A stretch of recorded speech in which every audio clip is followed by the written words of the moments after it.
আসসালামু আলাইকুম স্টুডেন্টস। তো চ্যাপ্টারটার নাম তোমরা দেখতে পাচ্ছ, কাজ ক্ষমতা শক্তি বা ইংরেজিতে বলে ওয়ার্ক পাওয়ার এনার্জি। এই চ্যাপ্টারটা আমরা অনুশীলনে সলভ করব। তোমাদেরকে বলে রাখি, ফিজিক্স কেমিস্ট্রির ক্ষেত্রে মোর দ্যান 30% অর 40% মতন কোশ্চেন তোমার অনুশীলনী থেকে কমন আসে, ঠিক আছে? তো অনুশীলনী সলভ করা খুবই important.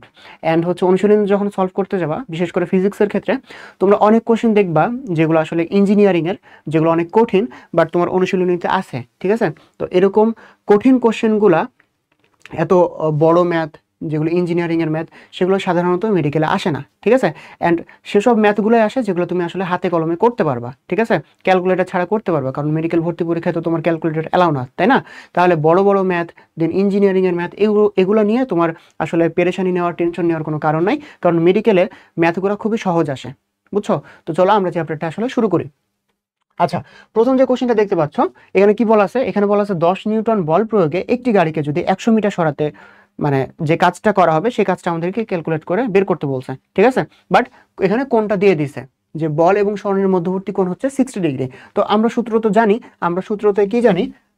W is equal to F S cos theta, ঠিক আছে? এত মানে সিম্পল সহজ ম্যাথ এগুলো আসে, বুঝছো? তো এফ এস কস থিটাতে এফ এর মান হচ্ছে 10, এস এর মান হচ্ছে তোমার 100 মিটার সরণ হয়েছে 100 কস থিটা, কস 60 ডিগ্রি, কস 60 ডিগ্রির মান হচ্ছে হাফ, ঠিক আছে? তাহলে এটাতে কত আসতেছে? তোমার হচ্ছে 100 গুণিত 10, 1000, 1000কে যদি আমরা 2 দ্বারা ভাগ করি তাহলে কত হয়? 500।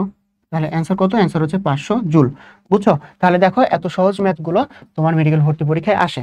তোমার এখন অনেক ইজি লাগতেছে, বাট তুমি যদি এগুলো প্র্যাকটিস না করে যাও, তোমার মেডিকেল ভর্তি পরীক্ষায় এগুলোই কঠিন লাগবে। তো চলো পরের ম্যাথটা আমরা করি। আচ্ছা, 10 কেজি ভরের একটি বস্তুকে যদি স্প্রিং থেকে ঝুলানো হয়, দেখো কি বলা হয়েছে, মনে করো এটা একটা স্প্রিং। এখন এই স্প্রিং এর নিচে তোমার কি করা আছে? বলছে 10 কেজি ভরের একটা বস্তু ঝুলানো আছে। এই যে স্প্রিং এর নিচে এখানে একটা 10 কেজি ভরের একটা বস্তু ঝুলানো আছে, ঠিক আছে? এখন এই যে 10 কেজি ভরের একটা বস্তু যখন তুমি ঝুলায় রাখছো, তখন স্প্রিংটার নিচের দিকে তো সরণ হবে, তাই না? স্প্রিংটার নিচের দিকে নেমে যাবে। তো এই যে স্প্রিং এর দৈর্ঘ্য কত বৃদ্ধি পাইছে? দেখো, স্প্রিং এর নিচে যখন তুমি বস্তুটা ঝুলে রাখতেছো, স্প্রিংটা নিচের দিকে নেমে আসতেছে, তার মানে কি স্প্রিং এর দৈর্ঘ্যটা বৃদ্ধি পাচ্ছে। তো ওইটাই তোমাকে বের করতে বলছে। আচ্ছা, তো আমরা এখানে একটা সূত্র জানি, এই সূত্র হচ্ছে K is equal to F by X, ঠিক আছে? এই যে সূত্রটা আছে এখানে, কে এর মান কি? কেটা হচ্ছে তোমার স্প্রিং ধ্রুবক, বুঝছো? আচ্ছা, K is equal to F by X. এখন এই যে সূত্র, এই সূত্র দিয়ে আসলে ম্যাথটা করা যায়। এখন দেখো, আমরা এক্স এর মান বের করবো, যে সরণটা হচ্ছে এক্স এর মান বের করবো, তাহলে কি হয়? এফ ডিভাইডেড বাই কে হয়।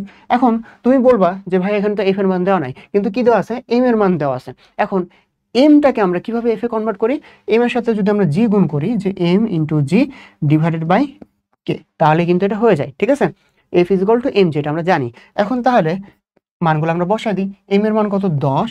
এখন তুমি যত তোমার জি যেখানে তুমি পাবা, এখানে যদি তুমি 9.8 বসাও, তাহলে তোমার ক্যালকুলেশনটা একটু কঠিন হয়ে যায়, ঠিক আছে? তোমার মেডিকেল ভর্তি পরীক্ষায় দেখবে অপশন দেওয়া থাকবে। যেহেতু অপশন দেওয়া থাকবে, তুমি যদি একদম কাছাকাছি যেতে পারো, তোমার মানে অ্যান্সার একদম যে পারফেক্টলি বের করতে হবে এরকম না, তুমি যদি কাছাকাছি তুমি যেতে পারো, তাহলে তুমি অ্যান্সারটা দাগায় ফেলতে পারবা। অ্যান্ড এটা বের করা কেন ইজি বা তোমার কেন প্রয়োজন? কারণ তুমি মেডিকেল ভর্তি পরীক্ষায় তোমার জন্য 15 সেকেন্ড, 20 সেকেন্ড, 30 সেকেন্ড অনেক ইম্পর্টেন্ট, তোমাকে বাঁচাইতে হবে, তাই না? এই জন্য তোমার ক্যালকুলেশন যত সহজ করা যাবে তোমার জন্য তত ভালো। তাহলে জি এর মান কত? জি এর মান তুমি 9.8 এর জায়গায় 10 ধরো। আচ্ছা, কে এর মান কত দেওয়া আছে? দেখো তো, 200 দেওয়া আছে। এখন ওপরে তাহলে 100, নিচে হচ্ছে 200, তাহলে কত হবে? 0.5। এখানে আমরা পাচ্ছি 0.5। এখন তুমি দেখো 0.5 এর সব থেকে কাছাকাছি মান কোনটা? সব থেকে কাছাকাছি মান হচ্ছে 0.49, ঠিক আছে? 0.5 এর সব থেকে কাছাকাছি কোনটা? মানটা কত? 0.49 মিটার, বুঝছো? তাহলে এটা হচ্ছে আমাদের অ্যান্সার। বাকিগুলো দেখো 0.5 এর কাছাকাছি নাই। এখানে তুমি বলতে পারো যে এটা তো 5 আছে, কিন্তু এটা হচ্ছে 0.05, নট 0.5, বুঝছো? আচ্ছা, তাহলে এভাবে জি এর মান তুমি 10 ধরে তোমার ক্যালকুলেশনটা তুমি ইজি করে ফেলতে পারো। এরপর দেখো, কাজের মান শূন্য হবে যদি প্রযুক্ত বল এবং সরণের মধ্যবর্তী কোণ কত হয়, ঠিক আছে? এখানে কি বলছে? এখানে তোমার কাজের মান শূন্য বের করতে হবে। আচ্ছা, আমরা জানি W is equal to F S cos theta, ঠিক আছে? এখন এই যে থিটা, মানে এই যে কোণটা কত হলে তোমার কাজটা শূন্য হবে, এটা বের করতে হবে। এখন আমরা জানি কসের 0 ডিগ্রি, cos 0 ডিগ্রির মান কত? cos 0 ডিগ্রির মান হচ্ছে 1। cos যে 90 ডিগ্রি, cos 90 ডিগ্রির মান কত? 0। ঠিক আছে, cos 90 যখন বসাবো আমি, তখন তাহলে পুরো মানটা কি হয়ে যাবে? তাহলে 0 হয়ে যাবে। ঠিক আছে, তাহলে মধ্যবর্তী কোণ কত? মধ্যবর্তী কোণ হচ্ছে যখন 90 ডিগ্রি। ঠিক আছে, তাহলে তোমার কাজের মান কত হয়ে যাবে? 0 হয়ে যাবে। আচ্ছা, cos যেটা ভ্যালু, এর ঠিক উল্টো ভ্যালু কিন্তু তোমার সাইন। তার মানে কি, সাইন 0 ডিগ্রির মান হচ্ছে 0, সাইন 90 ডিগ্রির মান হচ্ছে 1। ঠিক আছে, এটা যাতে মনে থাকে। আচ্ছা, এরপর একটা দেখি, বল, সরণ ও কাজের মধ্যে সম্পর্ক কোনটা? আচ্ছা, আমরা জানি W is equal two Fs cos theta. এই যে W ইজ ইকুয়াল টু, একই কথা বারবার লিখতেছি, Fs cos থিটা। এই যে cos থিটাটা কেন আসছে জানো? কারণ এটা হচ্ছে একটা ডট গুণন। এটা কি? এটা হচ্ছে ডট গুণন বা ডট প্রোডাক্ট। ঠিক আছে, যেহেতু ডট প্রোডাক্ট, এই জন্য এখানে কি আসছে? cos থিটা আসছে। এখন দেখো তো এখানে ডট প্রোডাক্ট বা ডট গুণন কোনটা? এই যে W is equal two F vector into তোমার হচ্ছে এস ভেক্টর, মানে ডট এস ভেক্টর। ঠিক আছে, তাহলে এটা হচ্ছে তোমার ডট গুণন। ডট গুণন হওয়ার কারণে কিন্তু Fs cos থিটা আসছে, বুঝছো? আচ্ছা, এরপরে কোশ্চেনটা দেখো, নিচের বস্তু সমূহের মধ্যে কোনটার গতিশক্তি বেশি? আচ্ছা, তাহলে আমাদেরকে প্রথমে গতিশক্তির সূত্রটা জানতে হবে। তাহলে শক্তির যে সূত্র, ই কে মানে কাইনেটিক এনার্জি, আচ্ছা, হাফ mv স্কয়ার। ঠিক আছে, এটা হচ্ছে আমাদের সূত্র। তাহলে তুমি কি করবা? এখানে তুমি মান বসা দেখবা যে কোনটার মান সব থেকে বেশি হইতেছে, সেটা তাহলে কি হবে? তোমার গতিশক্তি বেশি হবে, তাই না? এখন তুমি যদি মান বসাও, তাহলে এখানে দেখো এম ভি স্কোয়ার, ভিটার স্কোয়ার। ঠিক আছে, ভি এর স্কোয়ার হলে 3 তিরিকা 9 ইন্টু 2, 9 দুগুণে 18 ডিভাইডেড বাই কত? 2। তাহলে এটার মান কত আসতেছে? এটা আসতেছে 9। ঠিক আছে, আচ্ছা, 2 দুগুণে 4, 4 এর সাথে 3 গুণ, 3 4 12 ডিভাইডেড বাই 2, তাহলে এটার মান কত আসতেছে? 6। আচ্ছা, এটা ভি মানে 1, 1 স্কোয়ার করলে 1ই থাকে, 1 ইন্টু 3 ডিভাইডেড বাই 2, তাহলে এটা কত আসতেছে? 1.5 আসতেছে। দেন এটা হচ্ছে 4 4 16 ইন্টু 1 ডিভাইডেড বাই 2, তাহলে কত আর থাকে? 8 থাকে। তাহলে সব থেকে বেশি কোনটা? এটা। ঠিক আছে, তাহলে এটা হচ্ছে আমাদের অ্যান্সার। এরপর দেখি, ওয়াট ও অশ্ব ক্ষমতার মধ্যে সম্পর্ক কোনটা? অশ্ব ক্ষমতা হচ্ছে হর্স পাওয়ার। ঠিক আছে, অশ্ব ক্ষমতাকে ইংরেজিতে কি বলে? হর্স পাওয়ার বলে, হর্স পাওয়ার। এই হর্স পাওয়ার যেটা, সেটাকেই আমরা যদি হচ্ছে সংক্ষেপে লিখি, তাহলে কি হয়? এইচপি হয়। ঠিক আছে, তাহলে অন হর্স পাওয়ার হচ্ছে ইজ ইকুয়াল টু 746 ওয়াট। বুঝছো? তাহলে এই অপশনটা কোথায় আছে? দেখে যে শুরুতে আছে, one horse power is equal to 746 watt. আচ্ছা, নেক্সট দেখি আমরা গতিশক্তির মাত্রা কোনটা? গতিশক্তির মাত্রা বের করতে বলছে। এখন আমরা যে গতিশক্তির তো সমীকরণ বা সূত্রটা আমরা জানি যে E K is equal to half M V square. এখন দেখো এইখানে এম এর মাত্রা তোমরা জানো, এম এর মাত্রা কই? এম এর মাত্রা হচ্ছে এম, বড় হাতের এম। ঠিক আছে, ইন্টু ভি এর যে মাত্রা, ভি এর মাত্রা কি? ভি এর মাত্রা হচ্ছে এল টি ইনভার্স 1। ঠিক আছে, ভি এর মাত্রা কি? এল টি ইনভার্স 1। এটারই কি করতে হবে? এটারই তোমার হচ্ছে স্কোয়ার করতে হবে। যদি এটার স্কোয়ার করি, তাহলে কি থাকে? M L square T inverse 2, M L square T inverse 2। ঠিক আছে, আর এটা কি হবে? থার্ড ব্র্যাকেটে হবে। তোমরা যদি খাতায় লিখো, মানে যখন তোমার খাতায় অ্যান্সার করতে হবে, মাত্রা কি মানে মাত্রার কোনটা হবে, এটা যদি মাত্রা বের করতে পারো, তাহলে তোমরা অবশ্যই থার্ড ব্র্যাকেট দিয়ে লিখবা, বুঝছো? আচ্ছা, আর অপশনে তোমার থার্ড ব্র্যাকেট ছাড়াও থাকতে পারে, থার্ড ব্র্যাকেট সহ থাকতে পারে। যদি থার্ড ব্র্যাকেট সহ অপশন থাকে, সেটা মোর অ্যাপ্রোপ্রিয়েট, সেটা দেখাবা তুমি। তাহলে M L square T inverse 2, M L square T inverse 2, এই যে গ, এটা হচ্ছে আমাদের অ্যান্সার। আচ্ছা, এরপরেরটা দেখি, কে স্প্রিং ধ্রুবক বিশিষ্ট কোন স্প্রিং এর মুক্ত প্রান্তে এক্স পরিমাণ সরণ ঘটলে সঞ্চিত বিভব শক্তি কত? ওই যে তোমার যে মুক্ত প্রান্ত আছে নিচের দিকে যেটা ঝুলে আছে, ওটার এক্স পরিমাণ সরণ ঘটছে, তাহলে যে সঞ্চিত বিভব শক্তি, সেটার মান বের করতে বলছে। এখন এটার যে বিভব শক্তি, এটার মান কত জানো? W is equal to half K x square. তাহলে দেখো সূত্র থেকেও কিন্তু তোমার কি আসছে? সূত্র থেকেও কিন্তু তোমার কোশ্চিন আসছে। তাহলে তুমি যখন পড়বা, সূত্রগুলাও তোমাকে মনে রাখতে হবে। ঠিক আছে, তুমি যখন ইম্পর্টেন্ট যে সূত্রগুলো আছে, সহজ যে সূত্রগুলো আছে, সেগুলো মুখস্থ রাখবে অবশ্যই, ম্যাথ করার জন্য তো প্রয়োজন, এবং তাছাড়া সরাসরি এভাবে কোশ্চিন আসতে পারে। আচ্ছা, এরপরে দেখি আমরা গতিশক্তি ও ভরবেগের মধ্যে সম্পর্ক কোনটা, এটা আমাদেরকে বের করতে বলছে। দেখো এটা আমরা তাহলে চলো করি। গতিশক্তি, আমরা এটাকে ই কে দ্বারা লিখি, যদি তোমার অপশনে অন্য কোনো কিছু দ্বারা ইন্ডিকেট করা থাকে, যেরকম কে দ্বারা ইন্ডিকেট করা হয়েছে, সেটা তুমি মানে সেটা ধরবা তুমি, ঠিক আছে, কোনো সমস্যা নেই। ই কে ইজ ইকুয়াল টু আমরা জানি হাফ এম ভি স্কোয়ার, এটা তো আমরা অলরেডি জানি। তো হাফ এম ভি স্কোয়ার এটাকে আমরা কি লিখতে পারি, এম ভি স্কোয়ার বাই 2, এটা তো লিখতে পারি। আচ্ছা, এখন এম ভি স্কোয়ার বাই 2 আমরা উভয় পক্ষ মানে উপর এবং নিচে দুইটাতে আমরা এম গুণ করি, তাহলে কি থাকতেছে, M square V square by 2 M, ঠিক আছে। উপরে নিচে দুই জায়গাতে যদি আমরা এম গুণ করি তাহলে কোনো সমস্যা নেই, বুঝছো। আচ্ছা, এম ভি কমন নিলাম, এটা তাহলে কি থাকলো, এবার স্কোয়ার হলো। এরপরে নিচে কি থাকে, নিচে হচ্ছে টুয়াইস এম থাকে। এখন এম ভি যেটা, এটার মান কি, এম ভি মানে তো তোমার ভরবেগ, রৈখিক যে ভরবেগ আছে সেটা is equal to M V, তাই না। তাহলে এখানে তাহলে পি, পি এর square divided by twice M, ঠিক আছে, আমাদের বের হয়ে গেছে অ্যান্সার। তাহলে E K is equal to P square by twice M, ঠিক আছে। E K is equal to কি, P square by twice M. তাহলে এটা কোথায় আছে দেখো তো, P square by twice M, এই যে দেখো সবার শেষে এটা আছে, ঠিক আছে, P square by twice M. তাহলে আমরা অ্যান্সার কিন্তু পেয়ে গেছি। আচ্ছা, এরপর দেখি আমরা, কাজের পরিমাণ সবচেয়ে বেশি হয় যখন প্রযুক্ত বল ও সরণের মধ্যবর্তী কোণ কত হয়, ঠিক আছে। আচ্ছা, F S cos theta, W is equal to F S cos theta. এই কস থিটার মান এটা সীমাবদ্ধ হচ্ছে তোমার 0 থেকে 1 পর্যন্ত, ঠিক আছে। যখন 0 হবে তখন কাজের পরিমাণ সর্বনিম্ন হবে, যখন 1 হবে তখন কাজের পরিমাণ সব থেকে বেশি হবে। কখন 1 হবে, যখন তোমার কস কত ডিগ্রি, কস 0 ডিগ্রি, তখন হচ্ছে তোমার 1, এবং কস 90 ডিগ্রি তখন হচ্ছে তোমার মান কত, 0। তাহলে কস 90 ডিগ্রি যখন, তখন মান 0, তখন হচ্ছে তোমার কাজের পরিমাণ সর্বনিম্ন। কস যখন 0 ডিগ্রি, তখন তোমার কস 0 ডিগ্রির মান কত, 1, তখন কাজের পরিমাণ সব থেকে বেশি, ঠিক আছে।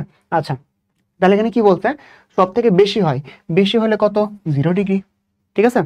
আচ্ছা, এটা কিন্তু প্র্যাকটিক্যালিও তুমি মানে বুঝতে পারো, যে হচ্ছে মনে করো তুমি 0 ডিগ্রি মানে কি, কোনো অ্যাঙ্গেল কাজ মানে তোমার হচ্ছে একই দিকে, মনে করো তুমি একটা টেবিলকে তুমি ধাক্কা দিচ্ছ, ঠিক আছে, ধাক্কা দিচ্ছ, এটা তুমি 0 ডিগ্রিতে যদি দাও তাহলে তো বেশি যাবে, তাই না। এখন যে দিক তার যেটা দিক আছে সেদিক না দিয়ে তুমি যদি 90 ডিগ্রিতে দাও তাহলে অবশ্যই কম হবে, কাজ তো হবেই না। আচ্ছা, এরপরে দেখি আমরা, 100 কেজি ভরের একটা বস্তুকে ক্রেনের সাহায্যে, কিসের সাহায্যে, ক্রেনের সাহায্যে 10 সেন্টিমিটার সেকেন্ড ইনভার্স 1 বেগে ছাদের উপরে উঠালে ক্রেনের ক্ষমতা কত, ক্রেনের যে ক্ষমতাটা আমাদেরকে বের করতে বলছে। বাট এখানে তুমি শুরুতে কি করবা, দেখো যে বেগটা দেওয়া আছে, বেগটা কি এসআই এককে দেওয়া আছে না, তাহলে তোমাকে কি করতে হবে, এসআই এককে কনভার্ট করতে হবে। তাহলে এসআই এককে তুমি এটাকে আগে কনভার্ট করো। তাহলে সেন্টিমিটার, 100 সেন্টিমিটার 1 মিটার আমরা জানি, তাহলে 10কে তুমি কি দ্বারা ভাগ করবা, 100 দ্বারা ভাগ করবা। 100 দ্বারা যদি ভাগ করো তাহলে এটা মিটারে কি আসবে, 0.1 মিটার সেকেন্ড ইনভার্স 1, বুঝছো। তাহলে তুমি কি করছো, এসআই এককে নিয়ে আসছো, তো সেন্টিমিটারকে যদি তুমি মিটারে নিয়ে যাও তাহলে 100 দিয়ে কি করতে হবে, তোমাকে ভাগ করতে হবে, ভাগ করলে তুমি এটা পাইছো। এখন দেখো, ক্রেনের ক্ষমতা বের করতে বলছে, তাই না। ক্রেনের যদি ক্ষমতা বের করতে বলে, আমরা জানি P is equal to W by T, তাই তো। এখন এই যে ডাব্লু আছে, ডাব্লুটাকে আমরা আবার কি লিখতে পারি, এফ এস লিখতে পারি ডিভাইডেড বাই টি, খুবই সিম্পল। এখন দেখো এই যে এফ আছে, এফটা আমরা কনস্ট্যান্ট রাখলাম, এস বাই টি এটাকে কি বলা যায়, এটাকে বলা যায় ভি, ঠিক আছে। দেখো এখানে এফ এর মান যেটা, এফ এর মান দেওয়া নাই, বাট আমরা জানি যদি মাস দেওয়া থাকে আমরা এফ এর মান বের করতে পারি, কেমনে, এম জি, ঠিক আছে। তাহলে এম জি এটার সাথে কি গুণ করতে হবে, এই যে ভিটা গুণ করতে হবে, কত ইজি, তাই না। এখন এম যেটা, এম এর মান কত, 100, আমি আবার বলছি ক্যালকুলেশনের সুবিধার্থে তুমি জি এর মান কত ধরবা, সবসময় 10 ধরবা, ঠিক আছে। তাহলে এটা 10 ইন্টু 0.1, তাহলে 1000 গুণিত 0.1, তাহলে কত থাকে, থাকে হচ্ছে তোমার 100। তাহলে 100 সব থেকে কাছাকাছি যেটা, সেটা হচ্ছে আমাদের অ্যান্সার। তাহলে 100 সব থেকে কাছাকাছি কোনটা তুমি দেখো তো, 100 সব থেকে কাছাকাছি এই যে 98 ওয়াট, বুঝছো, 98 ওয়াট, এটা হচ্ছে তোমার 100 সব থেকে কাছাকাছি। কেন এইভাবে করলাম, যাতে তোমার ক্যালকুলেশনটা আরো ইজি হয়ে যায়। আচ্ছা, এরপর দেখো, বলের দ্বারা কাজ বা ধনাত্মক কাজ হয় যদি, তাহলে তোমার অপশনগুলো দেওয়া আছে যে কোনটা সঠিক। এখানে কি বলছে দেখো, বলের দ্বারা কাজ সেটা হচ্ছে ধনাত্মক কাজ, ঠিক আছে, আর বলের বিরুদ্ধে কাজ যেটা সেটা হচ্ছে ঋণাত্মক কাজ। এখন দেখো, বল দ্বারা যখন সরণ শূন্য হবে, তুমি বল প্রয়োগ করছো, সরণ শূন্য, সরণ যদি শূন্য হয়, W is equal to F S cos theta, এই যে এস এর মান 0, তার মানে কি পুরা ওয়ার্ক বা তুমি যে কাজটা করতেছো 0 হইতেছে। তো তোমার যে কাজের মান যদি 0 আসে, সেটা তো আর ধনাত্মক কাজ বলা যায় না, 0 তো আর ধনাত্মক না, তাই না? তার মানে এটা কি হবে না। এরপর বস্তু সমদ্রুতিতে বৃত্তাকার পথে ঘোরে। আচ্ছা দেখো, বৃত্তাকার পথে ঘুরলে কি ঘটনা ঘটে? মনে করো বৃত্তাকার, এটা হচ্ছে একটা বৃত্তাকার পথ, বুঝছো? এখন দেখো, এই বৃত্তাকার পথে যখন ঘুরবে তখন এটার উপর দুই রকম বল কাজ করতে পারবে, একটা হচ্ছে কেন্দ্রমুখী আর একটা হচ্ছে কেন্দ্র বিমুখী। ঠিক আছে, মনে করো এটা কেন্দ্র থেকে বাইরের দিকে যেটা সেন্ট্রিফিউগাল ফোর্স, মনে করো এদিকে বলটা কাজ করতেছে। কেন্দ্র বিমুখী যেটা, সেটা হচ্ছে কেন্দ্র থেকে বাইরের দিকে কাজ করে, তাহলে এদিকে কাজ করতেছে। আর এটা সরণ হয়, স্পর্শক যদি আমরা টানি, ঠিক আছে, তাহলে এটা মাঝখানে কত ডিগ্রি? 90 ডিগ্রি। তার মানে কি, কেন্দ্র বিমুখী যে বলটা আছে সেটা যখন কাজ করবে, তখন এখানে cos থিটার মান যদি আমরা 90 বসাই বৃত্তাকার একটা পথে, তখন এটা কি পাচ্ছি আমরা? এটা মানে আমরা না cos 90 ডিগ্রির মান যেহেতু 0, তাহলে ডাব্লুর মান কি পাবো? আমরা 0 পাবো। ঠিক আছে, তাহলে বৃত্তাকার পথে কেন্দ্র বিমুখী বল দ্বারা যদি কাজ হয় তাহলে ওটা 0 হবে, বুঝছো? আবার দেখো, আরেকটা বৃত্তাকার পথ আছে, এটাতে কেন্দ্রমুখী বল কাজ করতেছে। কেন্দ্রমুখী বল মানে কি? কেন্দ্রের দিকে টানবে, ঠিক আছে। আর সরণটা হচ্ছে এই বরাবর স্পর্শক টানলাম। এটাতেও দেখো মাঝখানে কোণ কত ডিগ্রি? মাঝখানে কোণ হচ্ছে 90 ডিগ্রি। যেহেতু 90 ডিগ্রি, cos 90 ডিগ্রির মান কত? 0। তার মানে কি ডাব্লুর মান কত আসবে? এখানে 0 আসবে। তাহলে কেন্দ্র বিমুখী হোক অথবা কেন্দ্রমুখী হোক, দুই ক্ষেত্রেই তোমার যে ডাব্লুর মান বা ওয়ার্কের মান সেটা কত আসতেছে? 0 আসতেছে। ঠিক আছে, তার মানে কি বৃত্তাকার পথে যদি একটা বস্তু ঘোরে, তাহলে সেক্ষেত্রে কেন্দ্রমুখী হোক বা কেন্দ্র বিমুখী হোক, সব ক্ষেত্রেই কি আসবে? ডাব্লুর মান 0 আসবে। ঠিক আছে, আচ্ছা, যেহেতু 0 সেটা ধনাত্মক আমরা বলতে পারি না। এরপর দেখো, বল ও সরণের মধ্যবর্তী কোণ যদি 90 হয়, এটা তো বললাম, তাহলে তো 0 হবে, তাই তো? এখন বল সরণের মধ্যবর্তী কোণ যদি 0 হয়, cos 0 ডিগ্রির মান কত?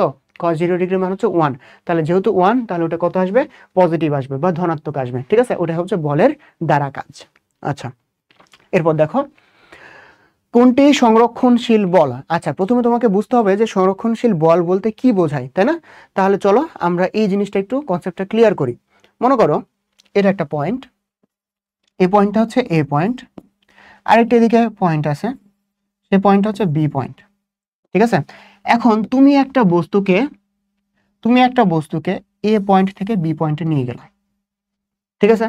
আচ্ছা, এ পয়েন্ট থেকে বি পয়েন্টে নিয়ে যাওয়ার পরে তুমি ওই বস্তুটাকে আবার বি পয়েন্ট থেকে এ পয়েন্টে নিয়ে আসছো। এখন এ পয়েন্ট থেকে বি পয়েন্টে নিয়ে যাওয়ার পরে আবার যখন তুমি বি পয়েন্ট থেকে এ পয়েন্টে নিয়ে আসবা, এই ক্ষেত্রে তোমার যদি কৃত কাজ 0 হয়, তাহলে এটা কি হবে? এটা হচ্ছে সংরক্ষণশীল বল হবে। ঠিক আছে, কিন্তু তোমার যদি কৃত কাজ 0 না হয়, ঠিক আছে, 0 না হয়, তখন ওটা কি হবে? তখন হবে হচ্ছে তোমার অসংরক্ষণশীল বল। ঠিক আছে, কৃতকাজ যদি 0 না হয়, তোমার হবে অসংরক্ষণশীল বল। তাহলে এই জিনিসটা কি? এই যে কৃতকাজ, তুমি এই পয়েন্ট থেকে বি পয়েন্টে নিয়ে যাইতেছো, আবার আগের জায়গায় নিয়ে আসতেছো, কৃতকাজ 0, মানে তোমার কোনো কাজই হচ্ছে না। ঠিক আছে, এখন তুমি যদি মনে করো একটা টেবিলকে তুমি সামনে ঠেলতেছো, যখন তুমি একটা টেবিলকে সামনের দিকে ঠেলতেছো, তো অবশ্যই টেবিলটার এগেনস্টে তো একটা ফ্লোরের তোমার ঘর্ষণ কাজ করবে, তাই না? তাহলে ঘর্ষণটা তাকে কি করবে? বাধা দিবে। ঘর্ষণটা যখন টেবিলকে বাধা দিবে, তখন কি হবে? কিছু পরিমাণ শক্তি এখানে ওয়েস্ট হবে, কিছু পরিমাণ শক্তি এখানে লস হবে, বা তোমার যে কাজ সেটা লস হবে। তখন তুমি যখন আবার বি পয়েন্ট থেকে এ পয়েন্টে, মনে করো তুমি একটা টেবিল ঠেলা শুরু করলা, এ পয়েন্ট থেকে বি পয়েন্টে নিয়ে গেলা, এই তুমি যে ঠেলে নিয়ে গেলে, এখানে কিছু পরিমাণ শক্তি কিন্তু অপচয় হয়েছে। তাহলে তুমি যদি আবার বি পয়েন্ট থেকে এই পয়েন্টে নিয়ে আসো, তোমার কি কৃতকাজ 0 হবে? না, হবে না, কারণ এখানে কি হয়েছে? কিছু পরিমাণ শক্তি অপচয় হয়ে গেছে বা চলে গেছে, ওটাই তোমার হচ্ছে কৃতকাজ। ঠিক আছে, কিছু পরিমাণ শক্তি এবং কাজের একক তো আমরা জানি জুল, তো কিছু পরিমাণ শক্তি বা কাজ তোমার অলরেডি হয়ে গেছে, ঠিক আছে, অপচয় হয়ে গেছে, তাহলে ওটা তুমি আবার ফিরে পাবা না, ব্যাক পাবা না, এজন্য কৃতকাজ 0 হবে না। এটা হচ্ছে অসংরক্ষণশীল বল। এবং অসংরক্ষণশীল বল কোনগুলা? যেখানে সবসময় বাধা কাজ করবে। ঠিক আছে, এটা মনে রাখা সহজ টেকনিকে, যেখানে সবসময় কি করবে? বাধা কাজ করবে, সেটাই হচ্ছে অসংরক্ষণশীল বল, এটা যাতে মনে থাকে। তাহলে দেখো, বায়ুর বাধা, এখানে তো বাধা দিতেছে, তার মানে কি কিছু পরিমাণ শক্তি অপচয় হচ্ছে, এটা হচ্ছে অসংরক্ষণশীল বল। তারপর দেখো ঘর্ষণ বল, আবার তুমি যে টেবিল ঠেলে নিয়ে যাওয়ার যে এক্সাম্পল বললাম, এটাই তো এখানে কিছু পরিমাণ শক্তি অপচয় হচ্ছে। তো এটা হচ্ছে তোমার অসংরক্ষণশীল বল। সান্দ্র বল, এই ঘর্ষণটাই যখন তরলের ক্ষেত্রে আসবে, পানির ক্ষেত্রে বা তরলের ক্ষেত্রে আসবে যখন, তখন ওটা হবে সান্দ্র বল। ঠিক আছে, তার মানে এটা তো তোমার বাধা দানকারী একটা বল, তাই না? তার মানে এটা হচ্ছে অসংরক্ষণশীল বল। সংরক্ষণশীল বল কোনটা? এই যে তড়িৎ যেটা, এটা হচ্ছে তোমার সংরক্ষণশীল বল। বুঝছো? আচ্ছা, এই সংরক্ষণশীল বল সম্বন্ধে আরেকটা ইম্পর্টেন্ট যে তথ্য, এটা কি করে না, এটা হচ্ছে তোমার পথের উপর ডিপেন্ড করে না। ঠিক আছে, পথের উপর নির্ভর করে না। ঠিক আছে, পথের উপর নির্ভর করে না। তুমি এ পয়েন্ট থেকে যে পয়েন্টে নিয়ে যাও, যত দূরেই নিয়ে যাও, আবার যদি একই জায়গায় আগের জায়গায় চলে আসো, তাহলে তো তোমার কৃত কাজ 0 হচ্ছে। তার মানে কি পথের উপর নির্ভর করতেছে না, যতটুকুই পথ হোক, ছোট হোক বা বড় হোক, তাই না? কিন্তু তোমার যে অসংরক্ষণশীল বল, এটা কি করতেছে? এটা হচ্ছে তোমার পথের উপর নির্ভর করতেছে। ঠিক আছে, তুমি যত পথ বেশি অতিক্রম করবা, তত তোমার বেশি শক্তি, বেশি কাজ অপচয় হবে। তোমার কৃত কাজ তত 0 থেকে দূরে চলে যাবে, মানে 0-র কাছাকাছি আসবে না। ঠিক আছে, শক্তির অপচয় তত বেড়ে যাবে।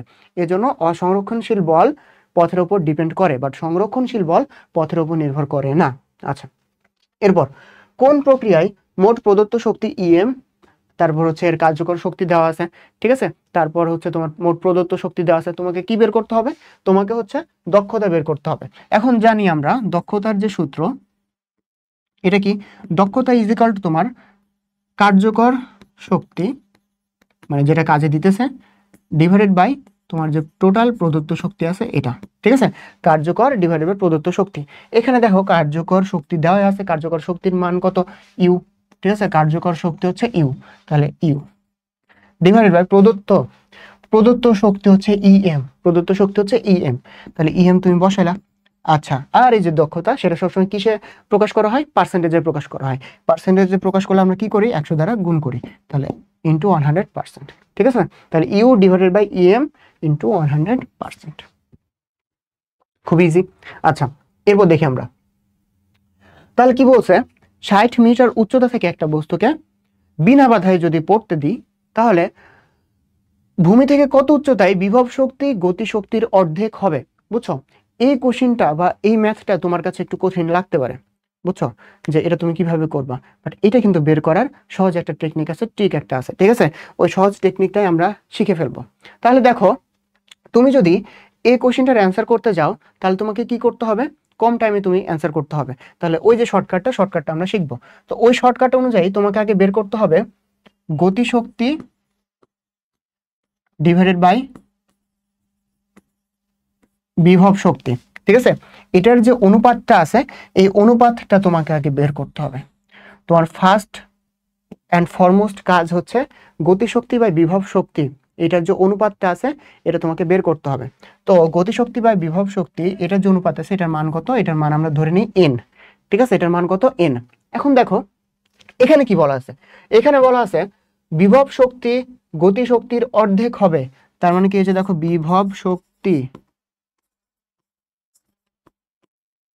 গতিশক্তির অর্ধেক, তাহলে হাফ ইন্টু গতিশক্তি, গতিশক্তির অর্ধেক, গতিশক্তির অর্ধেক, এই জন্য গতিশক্তির সাথে আমরা হাফ গুণ করলাম। ঠিক আছে, এইখান থেকে যদি আমরা গতিশক্তি ডিভাইডেড বাই বিভব শক্তি এই অনুপাতটা বের করি, তাহলে কত আসে? তাহলে আসে হচ্ছে 2। ঠিক আছে, আচ্ছা, গতিশক্তি বাই বিভব শক্তি এটা যদি আমরা বের করি, তাহলে অনুপাতটা কত আসে? 2 আসে। তাহলে এখন চলো আমরা মেন ম্যাথটায় চলে আসি। তাহলে কি কি লাগবে এটা আমরা আগে শিখে ফেললাম, এরপরে আসো মেন ম্যাথে। আচ্ছা, এরপর দেখো, এরপর তুমি কি করবা? এরপর জাস্ট একটা সূত্রে তুমি মান বসাবা, তোমার অ্যান্সার তুমি পেয়ে যাবা। তাহলে দেখো, এই যে শর্টকাটের সূত্রটা হচ্ছে এক্স যে উচ্চতা আছে, মানে যত উচ্চতায় তোমার হচ্ছে গতিশক্তি বিভব শক্তি শক্তির অর্ধেক হবে, সে উচ্চতা তুমি ধরে নিছো X. X is equal to H divided by N plus 1। আচ্ছা, এইচটা কি? এইচটা হচ্ছে যে উচ্চতা, যে হাইট থেকে বস্তুটা পড়তেছে, কত উচ্চতা থেকে আসতেছে? 60 মিটার। তাহলে 60-র মান তুমি বসা দিলা। এরপর এন প্লাস 1, এন যেটা রেশিওটা কত? রেশিও হচ্ছে 2, 2 প্লাস 1 ইজ ইকুয়াল টু কত? 3। তাহলে 60/3, তাহলে কত আসে? 20। 20 মিটার। বুঝছো? তাহলে এটার অ্যান্সার কত হবে? 20 মিটার হবে। তাহলে দেখো কত সহজ, কত শর্টকাট দিয়ে কত সহজেই করা যায়। ঠিক আছে? আচ্ছা, এরপর দেখি আমরা পরিবর্তনশীল বল দ্বারা কৃত কাজ কোনটা? পরিবর্তনশীল বল, যেখানে তুমি পরিবর্তনশীল কথা দেখবা বা পার্থক্য দেখবা, সেখানে কি শব্দ আসবে? ডেল আসবে, তাই না? ডেল দ্বারা সবসময় এক্সপ্রেস হবে এটা। ঠিক আছে? তাহলে এখানে দেখো তো ডেল কোথায় আছে? F del S. ঠিক আছে? এটা হচ্ছে আমাদের অ্যান্সার। তো এখানে দেখো এই যে F dot dot product del S দ্বারা ওই যে পরিবর্তনশীল এটা বোঝানো হয়েছে। ইনিশিয়াল থেকে ফাইনাল, মানে ইনিশিয়াল বিন্দু থেকে ফাইনাল বিন্দুতে আমরা নিয়ে গেছি। এখন এইখানে একটা কনফিউশন হচ্ছে, ভাইয়া এটা F S del F S X into del X, এটা কেন হলো না? মানে এই জিনিসটা কেন হলো না? ঠিক আছে? এটা হচ্ছে আমাদের কনফিউশন। এখানে তো এসকে আমরা এক্স দ্বারাও মানে বসাইতে পারি বা এক্স দ্বারাও আমরা এক্সপ্রেস করতে পারি, তাই না? তাহলে এটা কেন হলো না? কথা হচ্ছে এখানে আমাদের যে এই যে পরিবর্তনশীল বল দ্বারা কৃত কাজটা শুধুমাত্র যে এক্স অক্ষ বরাবর হবে এরকম কোনো কথা নাই। এক্স অক্ষ বরাবরও হইতে পারে কাজটা, তারপর তোমার হচ্ছে ওয়াই অক্ষ বরাবর কাজটা হইতে পারে। ঠিক আছে? আবার জেড অক্ষ বরাবরও কাজটা হইতে পারে। ঠিক আছে? এক্স ওয়াই জেড তিনটা অক্ষ বরাবরই কাজটা হইতে পারে। যেহেতু এই যে এক্স ওয়াই জেড এটা ভ্যারিয়েবল, তাই না? এই জন্য ওখানে কি ইউজ করা হয়েছে? এস ইউজ করা হয়েছে। তাছাড়া এটাও কিন্তু সঠিক ছিল। যদি অপশনে তোমার এটা তুমি না দেখো তাহলে কোনটা দাগাবা? এটা দাগাবা। কিন্তু মোর অ্যাপ্রোপ্রিয়েট যেটা সেটা তো তুমি দাগাবা। মোর অ্যাপ্রোপ্রিয়েট কোনটা? এটা। ঠিক আছে? এই জন্য তোমরা পরীক্ষায় এই অপশনটা যদি না থাকে তখন এটা দাগাবা, বাট ওইটা থাকলে ওইটা দাগাবা। ঠিক আছে? আচ্ছা, নেক্সট দেখি আমরা 60 কেজি ভরের একটা লোক, ঠিক আছে? আমার ওজন 60 কেজি। মনে করো আমি হচ্ছে সিঁড়িতে উঠতেছি। ঠিক আছে? এখন এটা ধরো সিঁড়ি, আমি সিঁড়িতে উঠতেছি। আচ্ছা, সিঁড়িতে যে উঠতেছি, এখন সিঁড়ি কয়টা? সিঁড়ি টোটাল হচ্ছে 50টা ইন্টু টোটাল যে উচ্চতা যতটুকু কাভার করছি আমি ততটুকু আমি বের করে এখানে দেখো 50টা সিঁড়ি, প্রত্যেকটা সিঁড়ির উচ্চতা হচ্ছে 15 সেন্টিমিটার। এই যে উচ্চতা আছে এটা কত? এটা হচ্ছে 15 সেন্টিমিটার। একটা সিঁড়ির উচ্চতা 15 সেন্টিমিটার। তাহলে 50টা সিঁড়ি যদি পার করি তাহলে কতটুকু উচ্চতা পার করবো আমি? এটার সাথে কি গুণ করবো আমরা? 15 গুণ করবো, তাই তো? এটার সাথে কি গুণ করবো? 15 গুণ করবো। আচ্ছা, এখন দেখো এটা গুণ করে আমি একটা এখানে মান পাচ্ছি। ঠিক আছে? যে মানটা পাচ্ছি এটা হচ্ছে আমার হাইট, এইচ।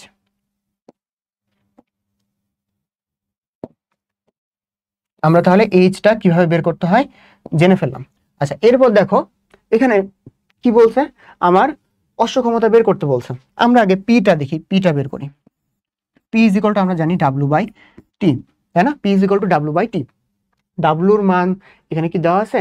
ডাব্লুর মান তো দেওয়া নাই, তুমি বের করবা, তোমার কাজ হচ্ছে বের করা। তো ডাব্লুর মান তোমার কি বের করতে হবে? এম জি এইচ দিয়ে বের করতে হবে। ঠিক আছে? M G H by T. এখানে দেখো এম এর মান দেওয়া আছে 60 কেজি, জি এর মান তুমি কত ধরবা? সুবিধার্থে 10 ধরবা। এইচ এর মান কত ধরবা? এই যে এইচ যেটা এখানে বের হয়েছে এটা কিসে বের হবে? এটা হবে সেন্টিমিটারে বের হবে। ঠিক আছে? তুমি এটাকে কি করবা? সেন্টিমিটার যেটা বের হবে ওটা মিটারে রূপান্তর করার জন্য এইচ ডিভাইডেড বাই 100। ঠিক আছে? এই ইকুয়াল দেখে আবার এইচ বাই 100 লিখছি, এটা দেখে তোমরা কিন্তু কনফিউশন খায় না, বুঝছো? এটা হবে হচ্ছে তোমার এইচ বাই 100। তুমি এইচ বাই 100 করে যে মানটা পাবা এখানে তুমি বসা দিলা, এরপর নিচে সেকেন্ডে আসবে। ঠিক আছে? 20 সেকেন্ড দেওয়া আছে, বসাইলা, তোমার অ্যান্সার তুমি পেয়ে গেলা। তুমি যে অ্যান্সারটা পাবা এটা কিসে পাবা? ওয়াটে পাবা, বুঝছো? তুমি যে অ্যান্সারটা পাবা এটা কিসে পাবা? এটা পাবা হচ্ছে ওয়াটে। এরপর ওয়াট থেকে এটা হচ্ছে সামথিং ওয়াট, সামথিং ওয়াট। কারণ ওয়াট থেকে তোমাকে আবার কিসে নিয়ে যাইতে হবে? হর্স পাওয়ার বা অশ্ব ক্ষমতায় নিয়ে যাইতে হবে। তাহলে এটাকে তুমি আবার কি করতে হবে? এটাকে তোমার আবার হচ্ছে যেটা তুমি পাইছো সেটাকে 746 দ্বারা ভাগ করতে হবে। তাহলে ওটা কি পাবা? তুমি হর্স পাওয়ারে পাবা, বুঝছো? আচ্ছা, এই ম্যাথটা হচ্ছে একটু বড়। এখন এরকম ম্যাথ, এরকম বড় ম্যাথ সাধারণত মেডিকেলে আসে না, বাট যদি এসে থাকে তাহলে তুমি আসলে প্রসেসটা শিখে ফেললা, প্রসেসটা জেনে রাখলা। ঠিক আছে? এগুলো আসলে ইঞ্জিনিয়ারিং বা হচ্ছে তোমার বোর্ড পরীক্ষায় আসতে পারে, বাট তুমি এখানে প্রসেসটা শিখে রাখলা বা প্রসেসটা জেনে রাখলা। আচ্ছা, এখানে কি করতে পারে? এখানে যে 15 সেন্টিমিটার দেওয়া আছে এটা দিয়ে তোমার ক্যালকুলেশন করতে একটু অসুবিধা, তাই না? তো এখানে 15 সেন্টিমিটার না দিয়ে দেখা গেছে 10 সেন্টিমিটারও দিতে পারে, তাহলে তোমার ক্যালকুলেশনটা একটু ইজি হয়ে যায়। ঠিক আছে? জিরো আসলে ইজি হয়ে যায়। আচ্ছা, তাহলে এইভাবে এই পদ্ধতি দিয়ে এই ম্যাথটা তোমাকে করতে হবে। এবং দেখো এর অ্যান্সার কিন্তু সব দিয়ে দশমিক দিয়ে, মানে খুবই কাছাকাছি, ঠিক আছে, খুবই কাছাকাছি। তো এই টাইপের ম্যাথ যদি আসে তাহলে একটু কশাসলি তোমরা করবা, বুঝছো?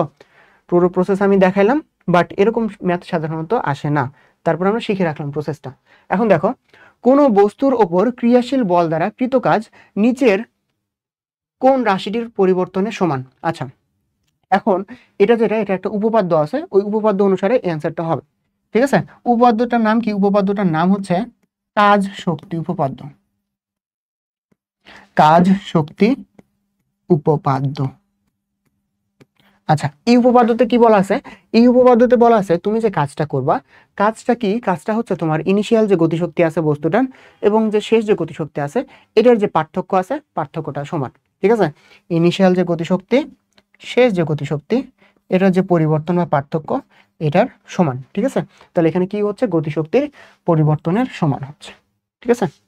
আচ্ছা, এরপর এম ভরের একটা বস্তু ই গতিশক্তিতে চলতেছে, এর রৈখিক ভরবেগ কত? বুঝছো?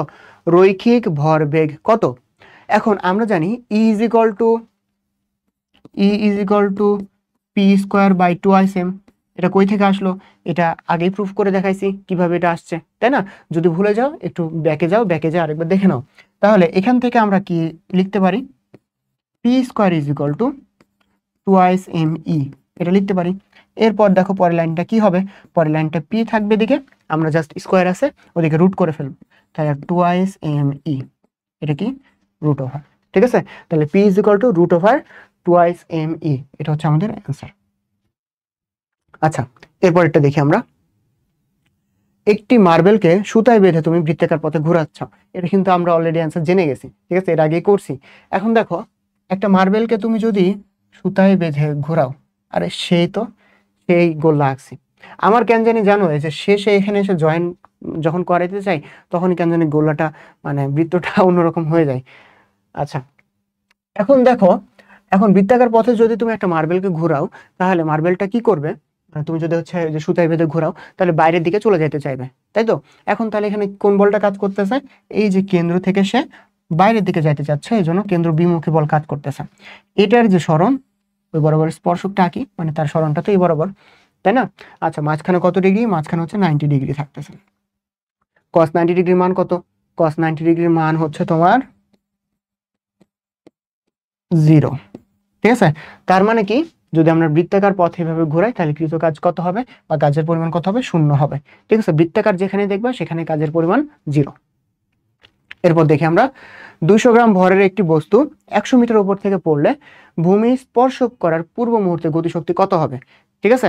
আচ্ছা, মনে করো এই যে এখানে একটা বস্তু আছে, এটা এখান থেকে পড়তেছে, এটা হচ্ছে তোমার ভূমি। আচ্ছা, এই যে পয়েন্টটা আছে না, এখানে কি থাকবে?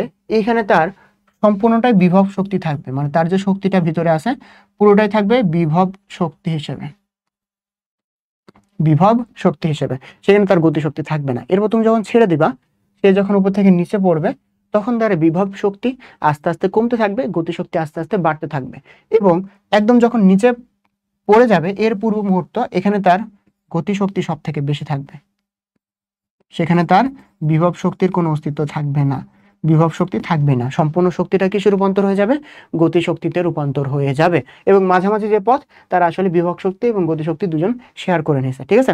কিন্তু এখানে সব থেকে উঁচুতে এখানে বিভব শক্তি পুরোটাই, এবং সব থেকে নিচে এখানে পুরোটাই গতিশক্তি, ঠিক আছে? আচ্ছা, চলো আমরা এখন ম্যাথটা করি। তাহলে এটাতে কি সূত্রটা হচ্ছে mgh, তুমি জাস্ট মানগুলো বসাও, অ্যান্সার হয়ে যাবে। তাহলে mgh, এম এর মান কত? 200 গ্রাম।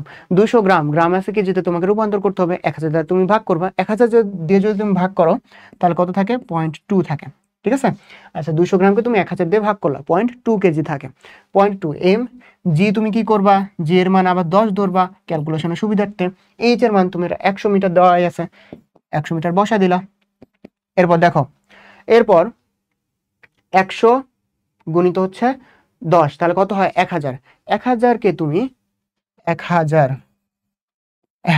এটাকে তুমি 0.2 দ্বারা গুণ করতেছো, 0.2 দ্বারা গুণ করতেছো, তোমার যদি বুঝতে এত অসুবিধা হয় তুমি আগে 2 দ্বারা গুণ করো। 2 দ্বারা গুণ করলে কত থাকে? 2 দ্বারা গুণ করলে 2000 থাকে। এখন 2000 তুমি বসাইছো, এখন একটা দশমিক আছে না, কয় ঘর আগে ছিল? 1 ঘর আগে ছিল, তুমি 1 ঘর আগে বসে দাও। ঠিক আছে, এখন যে 200 কিন্তু আমাদের এক্সাক্ট অ্যান্সার না। ঠিক আছে, 200 হচ্ছে তোমার মোস্ট সব থেকে কাছের যে অ্যান্সার, সেটা হচ্ছে তোমার হচ্ছে 200। এখন দেখো 200-র কাছাকাছি কোনটা আছে সব থেকে? 196 জুল আছে। ঠিক আছে, কেন এটা হলো? কারণ আমরা 9.8 এর জায়গায় কি ধরছি? 10 ধরছি। কেন? ক্যালকুলেশনের সুবিধার্থে। ঠিক আছে, আচ্ছা 200-র কাছাকাছি যেটা সেটা তুমি অ্যান্সার বসাই দিলা। তাহলে এভাবে তোমার শর্টকাটে তাড়াতাড়ি করতে হবে। আচ্ছা, এখানে দেখো এই ম্যাথটা তুমি তুমি যদি দেখতে পাও, ঠিক আছে, দেখতেছো তোমরা, এই ম্যাথটা দেখার পরে তোমার আসলে মাথায় অনেক কিছু ঘুরতেছে যে ভাইয়া এত বড় ম্যাথ কিভাবে করব, অনেক কিছু তুমি ভাবতেছো, অনেক ক্যালকুলেশন তোমার মাথায় তুমি গুলাইতেছো। ঠিক আছে, বাট এই ম্যাথটা কিছুই তোমাকে ভাবতে হবে না, তুমি জাস্ট একটা কথা দেখবা, বৃত্তাকার পথ। ঠিক আছে, বৃত্তাকার পথ, যেহেতু বৃত্তাকার পথ বলা হয়েছে, বৃত্তাকার পথে তাহলে কি হবে? কাজের পরিমাণ চাইছে, তাহলে যতই সে কাজ করুক কাজের পরিমাণ কত হবে? 0 হবে। কেন? কারণ বৃত্তাকার পথ। বুঝছো? তাহলে এত ইজিলি ম্যাথটা কিন্তু করা যায়। আচ্ছা, এরপর দেখো কোয়ারিলেটেড ম্যাথ আমি রাখছি। তোমরা এখন বলতে পারো যে ভাইয়া মেডিকেল ভর্তি পরীক্ষায় তো এত, আপনি বললেন যে এরকম কঠিন ম্যাথগুলো আসবে না বা বড় ম্যাথগুলো আসবে না। ঠিক আছে, এখন কথা হচ্ছে তোমাদেরকে আমি প্রসেসটা দেখায় রাখি, শিখে রাখো, যদি কখনো আসে। এই রিলেটেড টোটাল 3টা ম্যাথ আছে, তো একটার মাধ্যমে আমি তোমাকে প্রসেসটা দেখায় রাখি। ঠিক আছে, প্রসেসটা দেখে রাখো, যদি কখনো আসে তাহলে তোমরা করে ফেলতে পারবে, বাট সাধারণত আসে না, ইঞ্জিনিয়ারিংয়ের ক্ষেত্রে আসে। তো তোমাদের কেউ যদি থাকো যে বহুত ইঞ্জিনিয়ারিং এবং মেডিকেল, তার ক্ষেত্রে ভালোভাবে কাজে দিবে এটা। আচ্ছা, তাহলে একটা কুয়ার যে ম্যাথ আছে, আমরা প্রথমে কুয়াটা আঁকাই। কুয়াতে কি বলছে? কুয়াটা আমরা আঁকাই। আচ্ছা, কেমন যে কুয়া হয়, হয়েছে একটু বাঁকা হয়েছে, বাট চলবে। ঠিক আছে, এই বাঁকা হয়েছে, বুঝছো? এই যে বাঁকা হয়েছে। আচ্ছা, এই যে কুয়াটা, এই কুয়ার বলা হচ্ছে গভীরতা। গভীরতা মানে কি? এই যেটা, তাই না? গভীরতা কত দেওয়া আছে? 10 মিটার দেওয়া আছে। এই যে গভীরতা দেওয়া আছে 10 মিটার।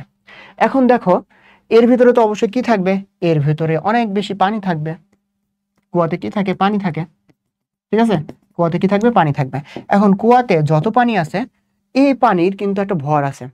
ঠিক আছে, এই ভরটা কোথায় কাজ করে জানো? মানে পুরো যে ভরটা আছে, পুরো ভরটা এই যে মধ্যে যে পয়েন্ট আছে, মাঝখানে যে পয়েন্ট আছে, এই জায়গাতে কিন্তু ভরটা অবস্থান করতেছে। ঠিক আছে, পুরো কুয়ায় যত পানি আছে সেই ভরটা কোথায় অবস্থান করতেছে? এই যে এই পয়েন্টটাতে অবস্থান করতেছে।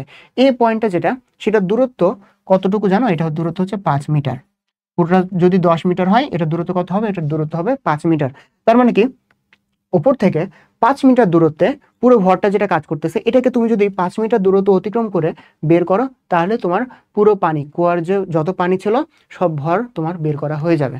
ঠিক আছে, সব পানি উত্তোলন করা হয়ে যাবে। কথাটা একই, তুমি পুরো পানি উত্তোলন করা যে কথা 10 মিটার অতিক্রম করে, আবার তোমার হচ্ছে পুরো ভরটা কোথায় কাজ করতেছে? 5 মিটার দূরত্বে এখানে কাজ করতেছে। তো ওই পুরো ভরটা সেটা তোমার বের করা একই কথা। ঠিক আছে, আচ্ছা এই 5 মিটার এটা কিভাবে আসলো? এটা আসলো যে এইখানে যে পানি আছে, মনে করো 1 মিটার দূরত্বে কিছু পানি আছে, তো এটা দূরত্ব তো 1 মিটার, তাই না? মনে করো এখানে আবার হচ্ছে 9 মিটার দূরত্বে কিছু পানি আছে, এটা দূরত্ব হচ্ছে 9 মিটার। আবার এখানে হচ্ছে 3, এদিকে হচ্ছে 7 আছে। তো এইভাবে তোমার সব যোগ করে অ্যাভারেজ ধরা হয়েছে। অ্যাভারেজ যেটা বা মধ্যবিন্দু যেটা, সেটা হচ্ছে 5 মিটার। বুঝছো? তাহলে এইভাবে তোমার 5 মিটার যেটা, এই ভ্যালুটা বা এই মানটা বের করা হয়েছে। তাহলে 5 মিটার দূরত্বে এই পুরো ভরটা কাজ করে। তাহলে তোমাকে 5 মিটার দূরত্বে বা 5 মিটার হাইটটা অতিক্রম করে পানিটা নিয়ে যেতে হবে।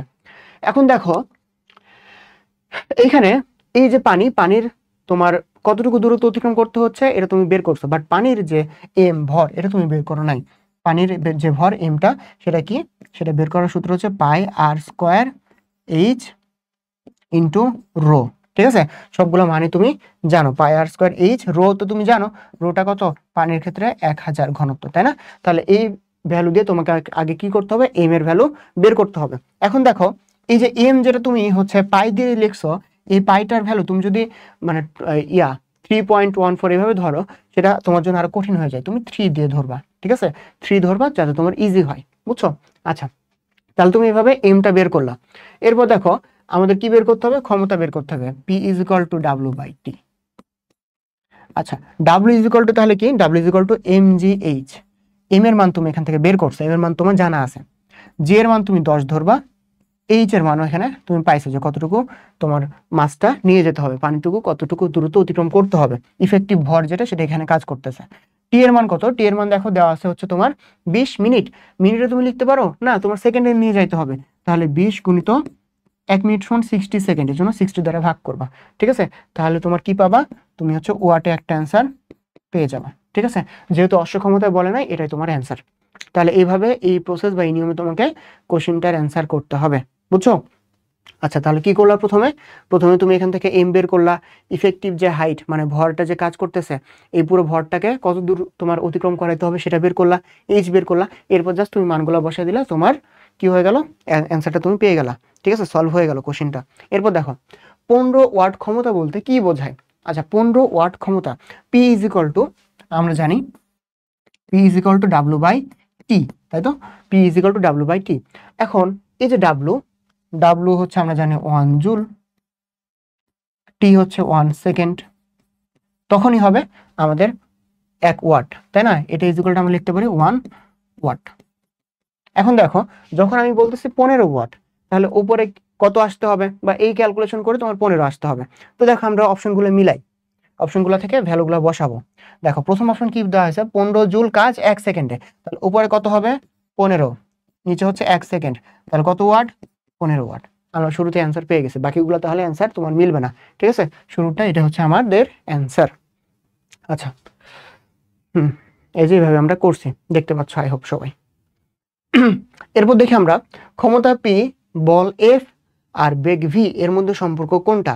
আচ্ছা, যদিও একবার বের করছি আমরা, তারপর একবার করি, চলো। পি ইজ ইকুয়াল টু আমরা জানি, পি ইজ ইকুয়াল টু হচ্ছে ডাব্লু বাই টি, তাই না। ডাব্লু ইজ ইকুয়াল টু কি, ডাব্লু ইজ ইকুয়াল টু হচ্ছে F S divided by T. আচ্ছা, এরপর দেখো এখানে এফটা তুমি ফিক্সড রাখছো, এরপর এস বাই টি, এটাকে তুমি কি লিখতে পারো, এটাকে তুমি হচ্ছে ভি লিখতে পারো, ঠিক আছে। এর কাছে যদি তুমি ভি লিখো, তাহলে তোমার কিন্তু অ্যান্সারটা বের হয়ে গেল, তাহলে এফ ভি, ঠিক আছে। তোমার অ্যান্সার কি F V, P is equal to F V. তাহলে কোথায় আছে দেখো, এই যে এটা আছে। আচ্ছা, এরপর দেখো 2 কেজি ভরের একটা বস্তুর ভরবেগ হচ্ছে এত, গতিশক্তি কত কত, দেখো সব দেওয়া আছে, তুমি জাস্ট মান বসাবা, ঠিক আছে। আচ্ছা, গতিশক্তি E K is equal to half M V square. এখন দেখো এম এর মান কত, হাফ ইন্টু 2 ইন্টু ভি কত দেওয়া আছে।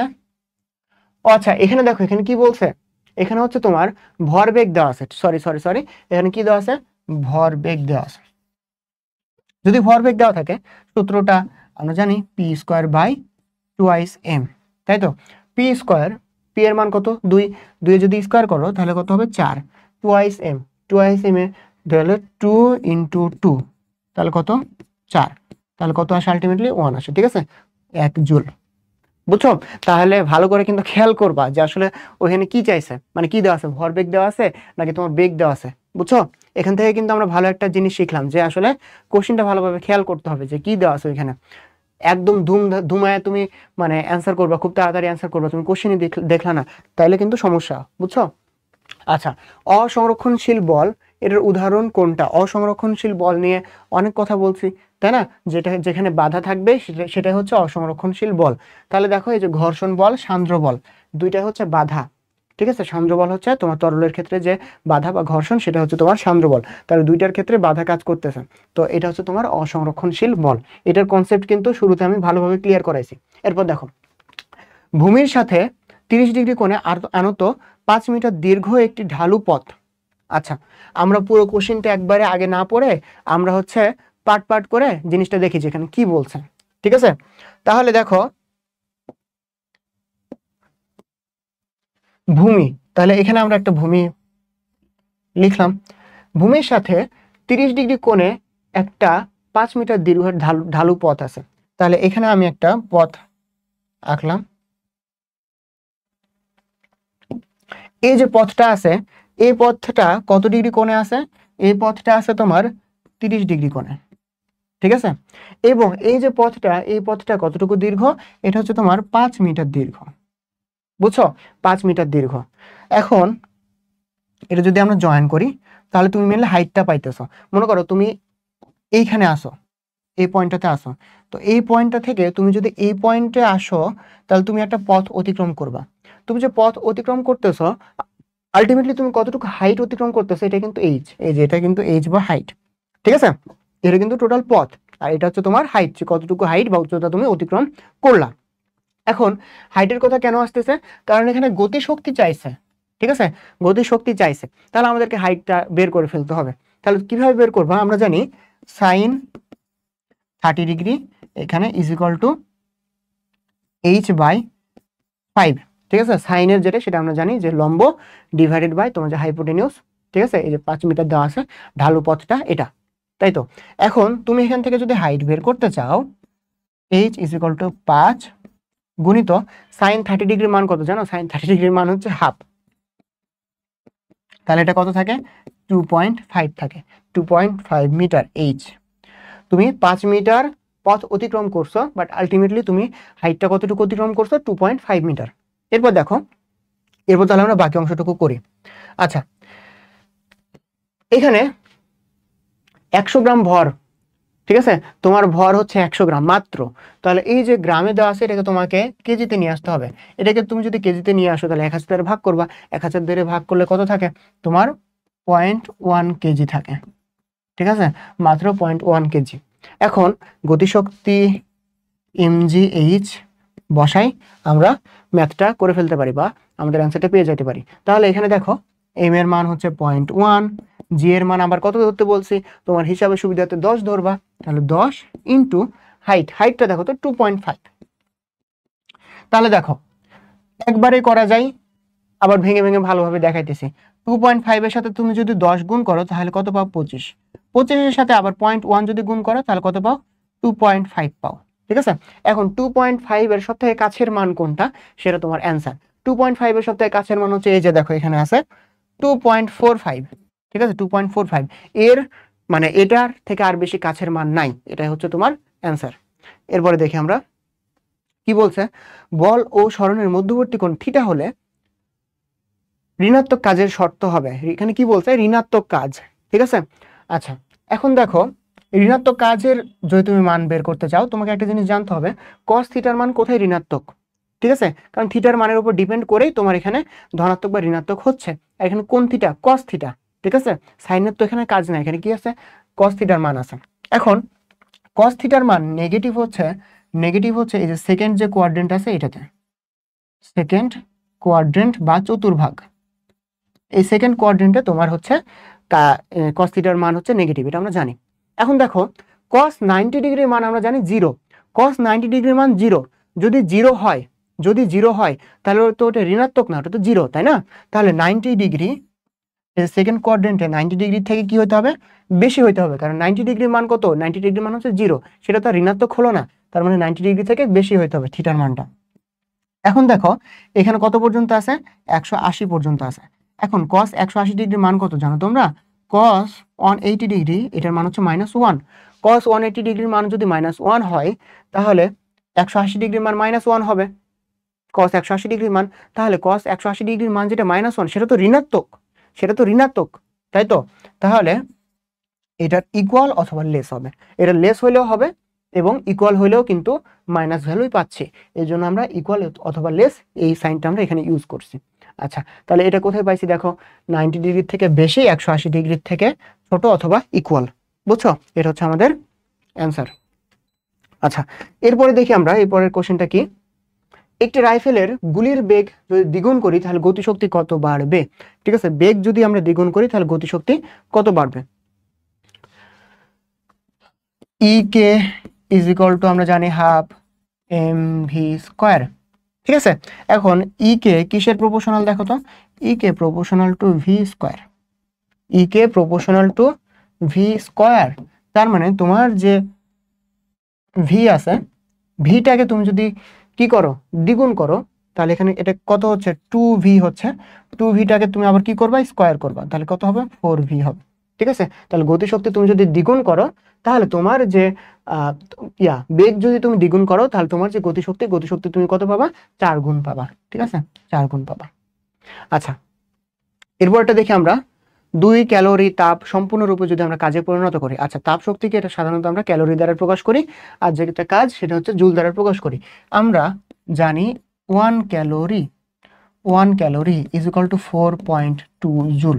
ঠিক আছে, তাহলে এখন যদি এটা 2 ক্যালোরি হয় তাহলে 2 দিয়ে গুণ করলে কত হবে? 4 দুগুণে 8, 2 দুগুণে 4, 8.4 ক্যালোরি, মানে 8.4 জুল। ঠিক আছে, 8.4 জুল, খুব ইজি। আচ্ছা, এরপর এটা দেখি আমরা, কোনো গতিশীল বস্তুর গতিশক্তি ই কে এবং ভরবেগ পি হলে তোমার হচ্ছে পি বনাম রুট ই, এই লেখচিত্রটা কি হবে? ঠিক আছে, তাহলে আমরা আসলে সম্পর্কটা বের করি বা সম্পর্কটা দেখি। আচ্ছা, আমরা জানি E is equal to P square by twice M. এখান থেকে আমরা বারবার বের করছি, অনেকবার বের করছি যে তুমি যদি পি লিখতে যাও তাহলে পি ইজ ইকুয়াল টু কি হবে? পি ইজ ইকুয়াল টু হবে root over twice M E. ঠিক আছে, আমি কিন্তু আগে বের করে দেখাইছি। এখন দেখো এই যে পি যেটা আছে, পিটা কিসের সমানুপাতিক? পিটা হচ্ছে ই, যে ই এর সাথে সম্পর্ক হচ্ছে ই এর রুট ই এর সমানুপাতিক। ঠিক আছে, রুট ই এর কিন্তু সমানুপাতিক। রুট ই এর যদি সমানুপাতিক হয়, আমরা যদি জানি সমানুপাতিক সম্পর্ক থাকলে তখন তার যে লেখচিত্রটা হবে সরল রৈখিক। ঠিক আছে, তার মানে কি সরল রেখার মতন, বুঝছো? সরল রেখার মতন হবে লেখচিত্রটা, ওইভাবে সে বৃদ্ধি পাবে। এরপরে যে ম্যাথটা সেটা দেখো, এখানে কি বলছে? Newton per metre. আচ্ছা, এখানে দেওয়া আছে তোমার স্প্রিং ধ্রুবক, তাই না? আচ্ছা, স্প্রিং ধ্রুবক দেওয়া আছে, আর এটা কি দেওয়া আছে?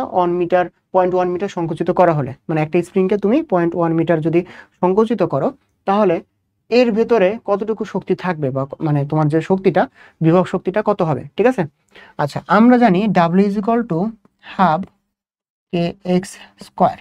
আচ্ছা, এই সূত্র কিন্তু আমরা আগে থেকেই, মানে আগেই পড়ে আসছি। এখন এটাতে যদি আমরা মান বসাই, হাফ ইন্টু কে এর মান কত? কে এর মান হচ্ছে 1, ইন্টু এক্স এর মান কত? এক্স এর মান হচ্ছে 0.1। 0.1 এর কি করতে হবে? স্কোয়ার করতে হবে। 0.1 এর যদি তুমি স্কোয়ার করো তাহলে কি পাবা?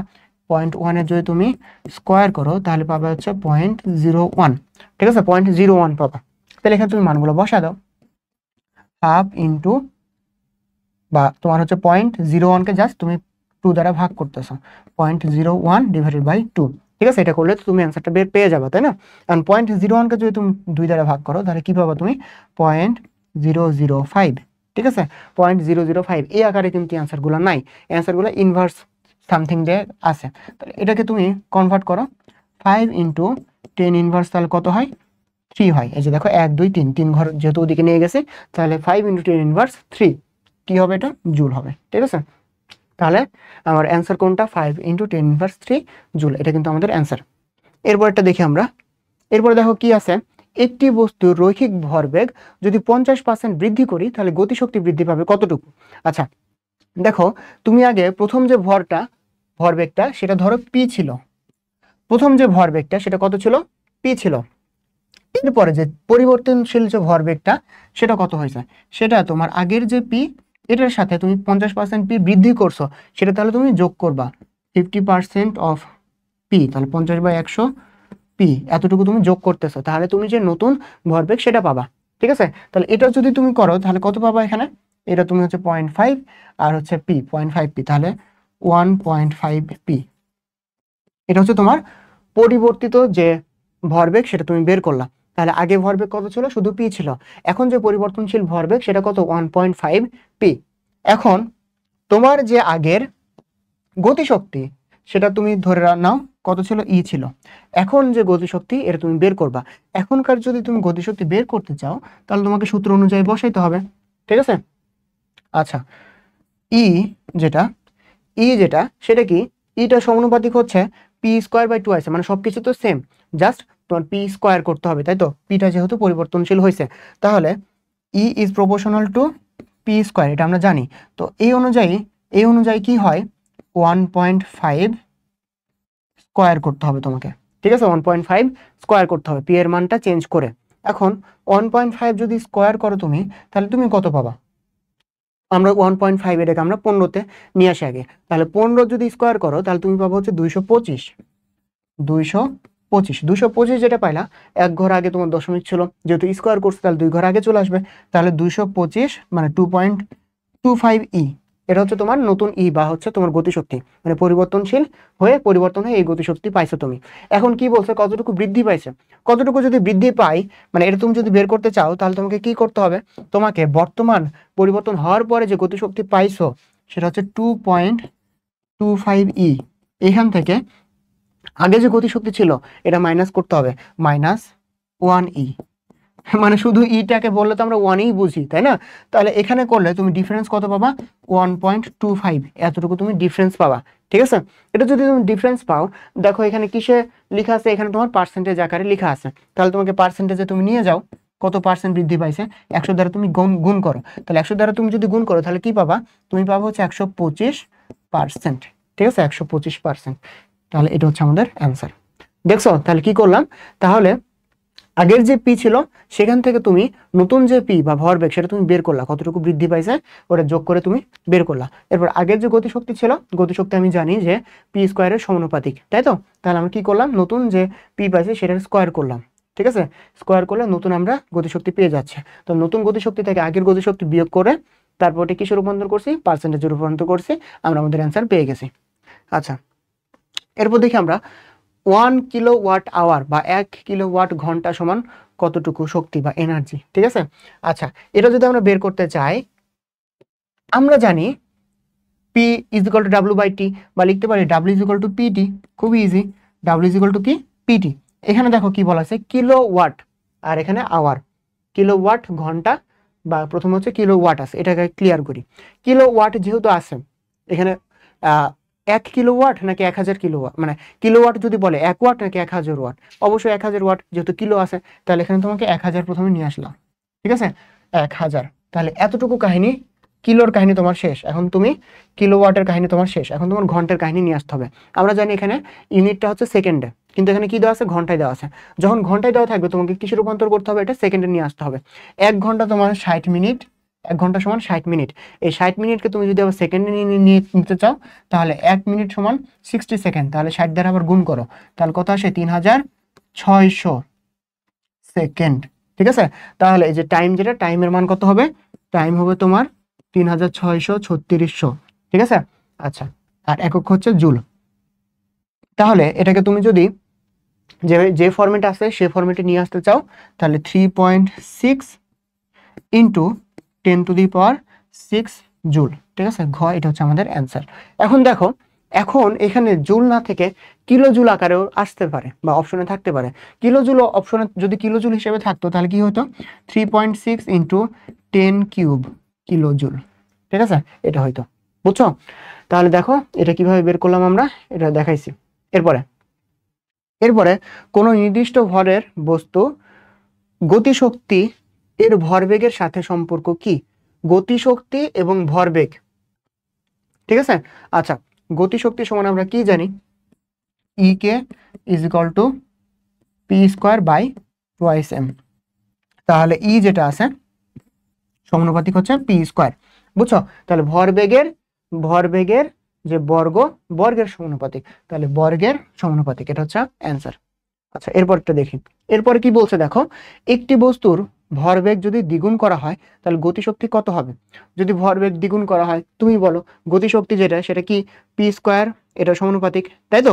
এখন পি স্কোয়ার ওটা যদি দ্বিগুণ করো তাহলে 2p স্কোয়ার হবে, 2p স্কোয়ার হবে, is equal two E proportional to P square. তাহলে এটা যদি তুমি 2 গুণ করো, 2 এর উপর তুমি স্কোয়ার করো, তাহলে কত হয়, 4 হয়। ঠিক আছে, তাহলে 4 গুণ হবে। আচ্ছা এরপরটা দেখি আমরা, এরপরে কি বলছে, অসংরক্ষণশীল বলের মান কোনটির উপর নির্ভর করে। এটা তো আমি বলে দিছি যে অসংরক্ষণশীল যে বল সেটা নির্ভর করে হচ্ছে পথের ওপর, মানের ওপর, মানটা হচ্ছে পথের উপর নির্ভর করতেছে। তুমি যত দূর পথ যাবা তত তোমার কি হবে, তত তোমার কৃত কাজের পরিমাণ 0 থেকে বেশি হবে। ঠিক আছে, 0 থেকে বেশি হবে, তাহলে ওই যে অসংরক্ষণশীল যে বলটা, বলের মানটা বা বলের পরিমাণটা আস্তে আস্তে বৃদ্ধি পাবে। ঠিক আছে, তাহলে এটা কিসের উপর নির্ভর করতেছে, পথের উপর। আর সংরক্ষণশীল যে বলটা সেটা কিন্তু পথের উপর নির্ভর করে না, এটা দেখাইছি। আচ্ছা, নিচের কোনটি শক্তির একক নয়। আচ্ছা দেখো, শক্তির একক না, এখন দেখো একটু আগে দেখে আসলাম আমরা কিলোওয়াট আওয়ার, এটা তো শক্তির একক, তাই তো? এরপর আমরা জানি W is equal to F S, F এর মান হচ্ছে, এফ এর যে একক সেটা হচ্ছে নিউটন, এস এর যে একক সেটা হচ্ছে মিটার, নিউটন মিটার। তার মানে কি এটাও ঠিক অ্যান্সার আছে। এরপরেরটা দেখি আমরা। এরপরেরটা হচ্ছে আমরা জানি যে W is equal to F S, তাই তো। এফ এর যে একক সেটা হচ্ছে কেজি মিটার সেকেন্ড ইনভার্স 2, ঠিক আছে। M A F is equal to M A, তাহলে এমটা হচ্ছে কেজি, এ হচ্ছে মিটার সেকেন্ড ইনভার্স 2। এস যেটা তাহলে কি গুণ হবে, মিটার গুণ হবে, ঠিক আছে। তাহলে KG metre square second inverse 2, এটা হচ্ছে আমাদের কারেক্ট। কিন্তু এখানে দেখো কি দেওয়া আছে, এখানে দেওয়া আছে তোমার কেজি মিটার সেকেন্ড ইনভার্স 1, ঠিক আছে। তার মানে কি এটা হচ্ছে ভুল, এখানে দেওয়া আছে ভুল, এখানে দেওয়া আছে সঠিকটা হচ্ছে এটা, ভুলটাই চাইছে, ভুলটাই হচ্ছে আমাদের অ্যান্সার, ভুলটা আমরা বের করে ফেলতে পারছি। আচ্ছা, এরপর কেন্দ্রমুখী বল দ্বারা কৃত কাজ, কেন্দ্রমুখী বল আবার আঁকাই। দেখো বৃত্ত আঁকাইলাম, কেন্দ্রমুখী বল, এটা যদি কেন্দ্র হয় কেন্দ্রের দিকে থাকবে বলটা কাজ করবে, সরণটা হচ্ছে এদিকে, মাঝখানের কোণ হচ্ছে 90 ডিগ্রি, cos 90 ডিগ্রির মান আমরা জানি 0, cos 90 ডিগ্রির মান কত 0। তাহলে কেন্দ্রমুখী যে বলটা cos থিটার মান যদি 0 হয় তাহলে পুরোটুকু 0 হয়ে যায়, তাহলে এটা কি হবে, 0 হবে, ঠিক আছে। ডান আমাদের। এরপর দেখি আমরা 1 কেজি বা 1 কেজি ও 4 কেজি ভরের দুটো বস্তু একই গতি শক্তি নিয়ে চলছে, এদের রৈখিক ভরবেগের অনুপাত কত। আচ্ছা, তাহলে দেখো রৈখিক ভরবেগের অনুপাত কত এটা আমাদেরকে বের করতে বলছে। এখন রৈখিক ভরবেগ পি ইজ ইকুয়াল টু, বা পি প্রপোর্শনাল টু আমরা জানি, পি ইজ ইকুয়াল টু আমরা আগে লিখি টুয়াইস এম ই, ঠিক আছে। এটা কিভাবে বের হয়েছে আগে দেখাইছি আমি। আচ্ছা, পি ইজ ইকুয়াল টু যদি root over twice M E হয়, তাহলে পিটা কার সমানুপাতিক, পিটা হচ্ছে তোমার রুট এম এটার সমানুপাতিক। তাহলে প্রথমটার ক্ষেত্রে পি ওয়ান, তুমি পি ওয়ান যদি বের করো, পি ওয়ানটা তোমার কি হবে, রুট এম যদি করো তুমি, রুট এম যদি করো রুট 1 কেজি, রুট 1 বসালে তোমার কিন্তু 1ই আসতেছে, ঠিক আছে। পি টু এর ক্ষেত্রে কি হবে, পি টু এর ক্ষেত্রে তোমার 4 কেজি দেওয়া আছে, তাহলে রুট কত হবে 4 হবে, তাহলে তুমি এখান থেকে কত পাবা 2 পাবা, রুট 4 করলে 2 পাই আমরা, তাহলে অনুপাতটা কত হবে পি ওয়ান আর পি টু 1:2 হবে, ঠিক আছে, 1:2 হবে, এটা আমাদের অ্যান্সার। তাহলে 1:2 কোথায় আছে, এখানে আছে, এটা হচ্ছে আমাদের অ্যান্সার। আচ্ছা, এরপরটা দেখি কি বলছে, দেখো 20 কেজি ভরের একটি পাথর কত উঁচু থেকে পড়লে এর গতিশক্তি তোমার এই যে গাড়ির গতিশক্তি সমান হবে, ঠিক আছে। তাহলে তোমাকে আগে গাড়ির যে গতিশক্তি এটা তোমাকে বের করতে হবে, ঠিক আছে। ম্যাথটা তোমার অনেক সংখ্যা লেখা আছে বাট কঠিন না, আমি তোমাকে করাই, দেখো কঠিন না। এখানে তোমাকে আগে গাড়ির গতিশক্তিটা বের করতে হবে। দেখো কি বলছে, এর যে গতিশক্তি 20 মিটার সেকেন্ড ইনভার্স 1 বেগে চলমান 2000 কেজি গাড়ির গতিশক্তির সমান হবে, ঠিক আছে। আচ্ছা, 2000 বেগে 20 মিটার সেকেন্ড ইনভার্স 1 বেগে চলমান এই যে গাড়ি আছে এটার গতিশক্তি আগে আমরা বের করি। আমরা জানি E K is equal to half M V square. আচ্ছা, হাফ এম ভি স্কোয়ার যদি দিই আমরা, হাফ ইন্টু এম, এম এর মান কত দেওয়া আছে দেখো তো, এম এর মান দেওয়া আছে 2000 ইন্টু ভি স্কোয়ার, ভি এর মান হচ্ছে তোমার 20 স্কোয়ার, ঠিক আছে। 20 স্কোয়ার করলে তোমার কত হয় জানো, 20 স্কোয়ার করলে তোমার হয়ে হচ্ছে 400। আগে আমরা এইটুকু বের করে ফেলি, 2000কে যদি আমরা হাফ করি তাহলে 1000 থাকে, ইন্টু তোমার কত 20 স্কোয়ার করলে তোমার থাকে 400, ঠিক আছে। 400 যদি থাকে তাহলে এখানে তোমার হচ্ছে 4 দিয়ে 1 2 3 4 5 এই কয়টা শূন্য হয়, ঠিক আছে। তাহলে এটা তুমি কিসের গতিশক্তি পাইলা, এটা হচ্ছে তোমার গাড়ির গতিশক্তি পাইলা, এটা হচ্ছে তোমার ফার্স্ট কন্ডিশন। এটা তোমাকে আগে বের করতে হবে, কি বের করতে হবে, গাড়ির গতিশক্তি বের করতে হবে। আচ্ছা, এখন বাকি অংশটুকুতে তুমি কি করবা, বাকি অংশটুকুতে তোমার কি করতে হবে, এটাতে তোমার বের করতে হবে। দেখো কি বলছে, 20 কেজি ভরের একটা পাথর উঁচু থেকে পড়তেছে, ঠিক আছে। উঁচু থেকে যদি পড়ে তাহলে কত উঁচু থেকে পড়তেছে এটা তোমাকে বের করতে হবে। আমরা জানি mgh এটা হচ্ছে গতিশক্তি, তাই তো। কারণ mgh এর মান কিন্তু আমরা পেয়ে গেছি অলরেডি, 4 1 2 3 4 5, ঠিক আছে।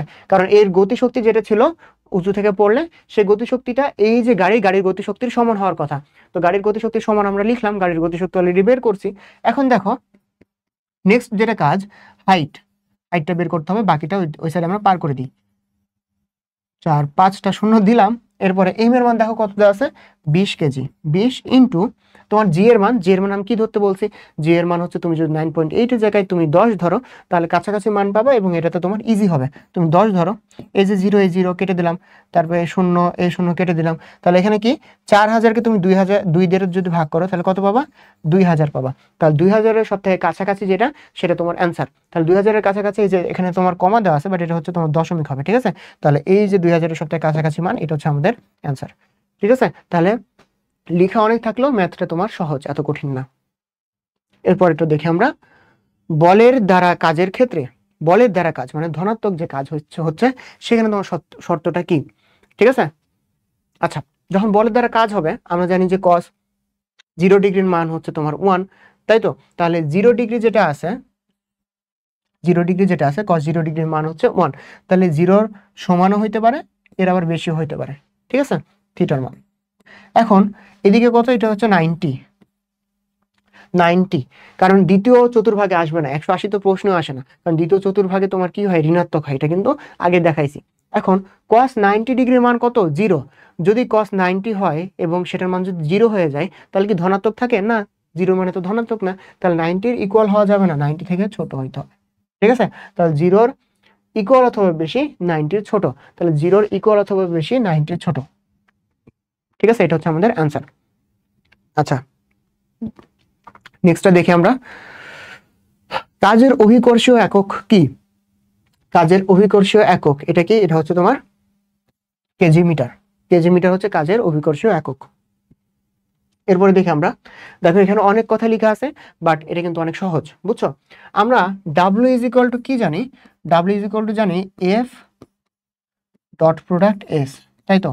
এইখানে এসটাকে আমরা হচ্ছে দেখো অবস্থানের পরিবর্তন, মানে তোমার R1 থেকে R2 তে এখানে যত নিয়ে গেছে, তাহলে আমরা বলতে পারি আর দূরত্ব অতিক্রম করছে, তাহলে এটা আমরা লিখতেই পারি যে এফ ডট প্রোডাক্ট আর, ঠিক আছে, এটা হচ্ছে ডট প্রোডাক্ট। তাহলে এই আর এর মানটা আগে আমাদেরকে বের করতে হবে, চলো আর এর মানটা বের করি।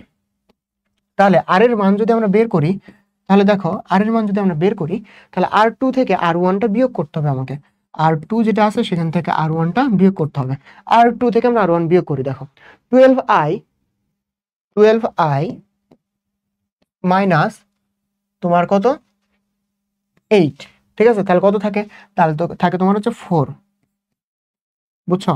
তারপর দেখো 2 থেকে তুমি কত বিয়োগ করতেছো, 7 বিয়োগ করতেছো, তাহলে থাকে তোমার -5j, ঠিক আছে। এরপর তুমি কি করতেছো, এরপর তোমার এই যে 7k থেকে তুমি বিয়োগ করতেছো 3k, 7k থেকে -3k কিন্তু বিয়োগ করতেছো, -3k যদি তুমি বিয়োগ করো তাহলে ওটা কি হয়ে যাবে, 10k হয়ে যাবে, ঠিক আছে। কারণ মাইনাসটা তুমি বিয়োগ করতেছো, মাইনাসে মাইনাসে কি হয়ে যায়, প্লাস হয়ে যায়।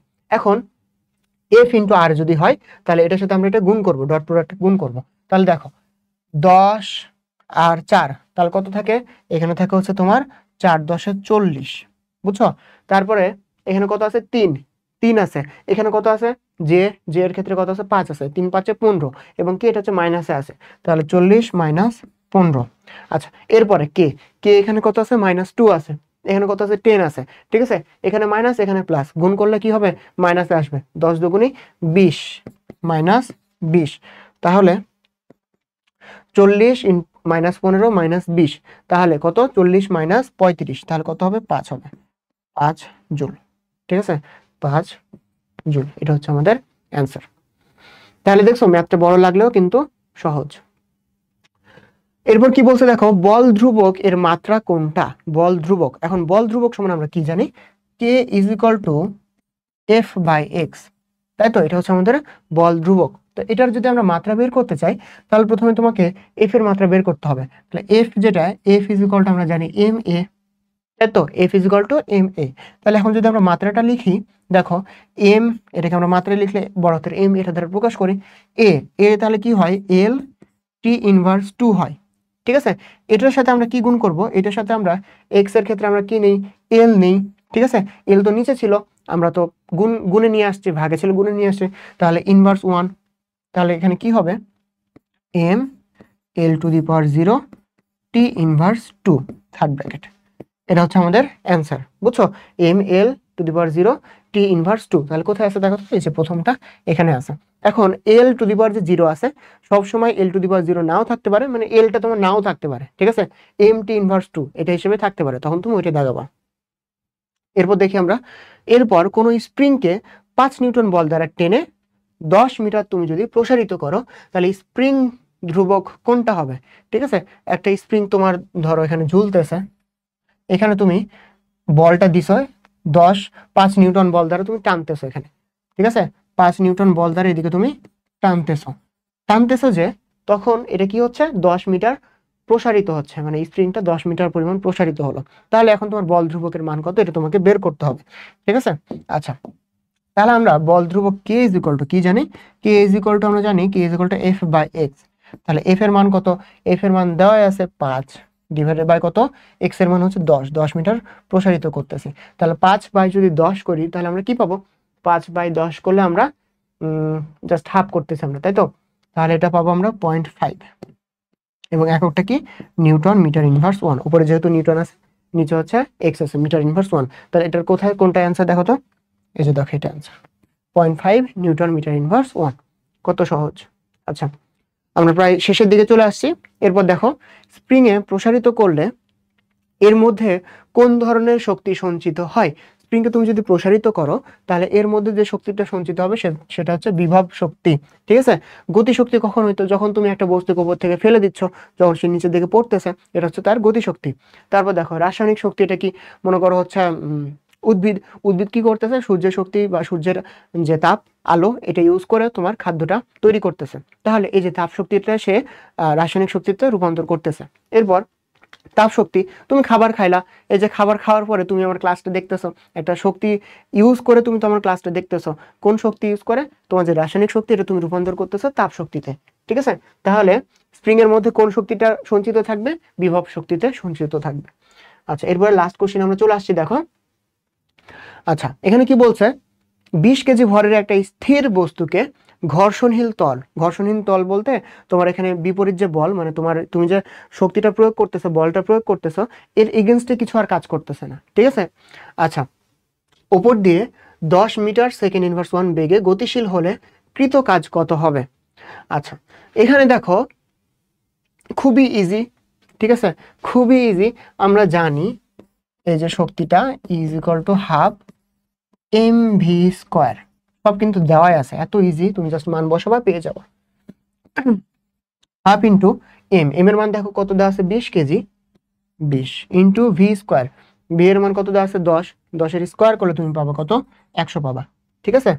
আচ্ছা, তুমি যদি 20 কে ভাগ করো 2 দ্বারা, তুমি কত পাবা, 10 পাবা ইন্টু 100 পাবা, ঠিক আছে। তাহলে তোমার অ্যান্সার কত আসে, 1000 জুল আসে, ঠিক আছে, 1000 জুল। তাহলে 1000 জুল কোনটা আছে, এটা আছে। আচ্ছা, তাহলে এই চ্যাপ্টারের অনুশীলনী সলভ আমাদের শেষ। এখন কথা হচ্ছে, তুমি যখন অনুশীলনী সলভ করবা, দেখবা যে বহুপদীগুলো আমি সলভ করাইনি। কারণ বহুপদী যেগুলো আছে এগুলো কিন্তু পরীক্ষা আসে না, ঠিক আছে। এবং তোমার বইতে টোটাল কোয়ার ম্যাথ আছে 3টা, আমি একটা তোমাকে টাইপটা দেখাই দিছি, ঠিক আছে। এই একটা টাইপ তুমি যদি জাস্ট হচ্ছে জেনে রাখো যে কিভাবে তুমি করবা, বাট এই টাইপের ম্যাথ বা হচ্ছে এত বড় ম্যাথ সাধারণত মেডিকেলে আসে না, ঠিক আছে। বাট তুমি জেনে রাখলা টাইপটা বা কিভাবে তুমি করবা, জাস্ট জেনে রাখলা, ঠিক আছে। তাহলে এর মাধ্যমে তাহলে আমাদের যে কাজ ক্ষমতা শক্তি, এই চ্যাপ্টারের অনুশীলনী আমাদের শেষ। অনুশীলনী মাস্ট ভালোভাবে সলভ করে যাবা, কারণ অনুশীলনী থেকেই অনেক বেশি কোশ্চেন কমন আসে। তো তোমাদের সবাইকে মেডিকেল ভর্তি পরীক্ষার জন্য সবাইকে মানে অনেক বেশি তোমাদের সবার জন্য দোয়া থাকলো, অ্যান্ড আল্লাহ হাফেজ।